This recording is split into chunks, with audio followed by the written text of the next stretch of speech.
Estamos muy honrados de estar aquí con Matthew Tomkinson. Hi Matthew, how are you? Good, and you?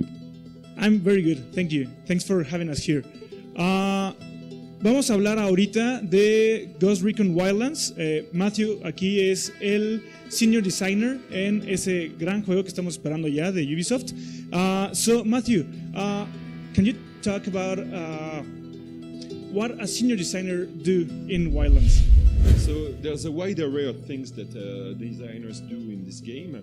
Myself, I was in charge of the UI, the menus, and making sure that everything in the game could be well understood. So also the first hours of the game.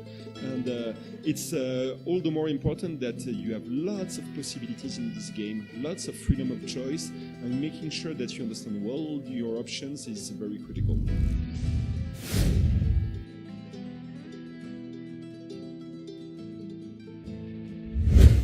Ghost Recon Wildlands is a Tom Clancy game, and all the Tom Clancy game starts with a what if.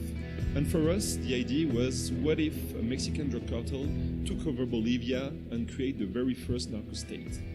And yourself, as Ghost, you have a special mission to go behind enemy lines and destabilize all of the cartel.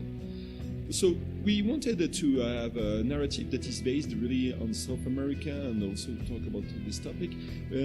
Bolivia felt like a very good playground for us because it has a very vast array of environments, and we have we have 11 different ecosystems that the players can explore.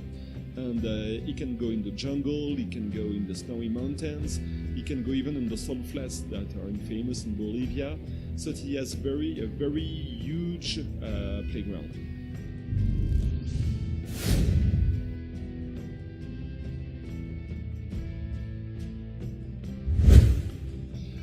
I would rather say that it's a video game before all. So it's based on I would say there are real context, but it's really a work of fiction in the end. So it's more than it's not like there is a political message like a movie or a TV show. I would say it's more like really a playground for the players to express themselves. And in the end, what you enjoy in the game is really all the freedom of roaming all around Bolivia. We have more than 60 vehicles that you can use, and you can use a motorcycle, you can use a car or a Hummer to roam around Bolivia, but you can even use planes or helicopters, boats.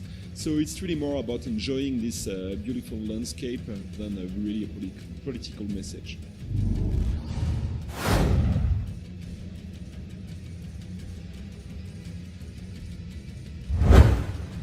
So one aspect of the game is the fact that it's a huge open world. It's the biggest action-adventure open world we've done in Ubisoft, so that was one of the challenges.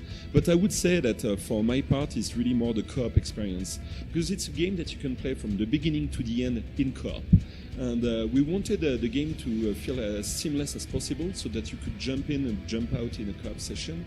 So it's like if you have a progress through the game, and myself, I have another one, I played more hours than you do, it's really not a problem. You can come and it's not like you're going to play in my game, we are playing all together, like keeping our own progression.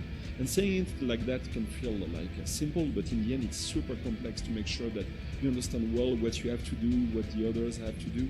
And in the end, I'm really happy with the result.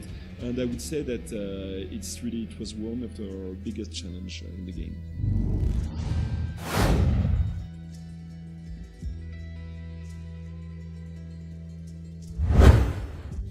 I would say that if you had to sum up Wildlands in one word, it would be freedom.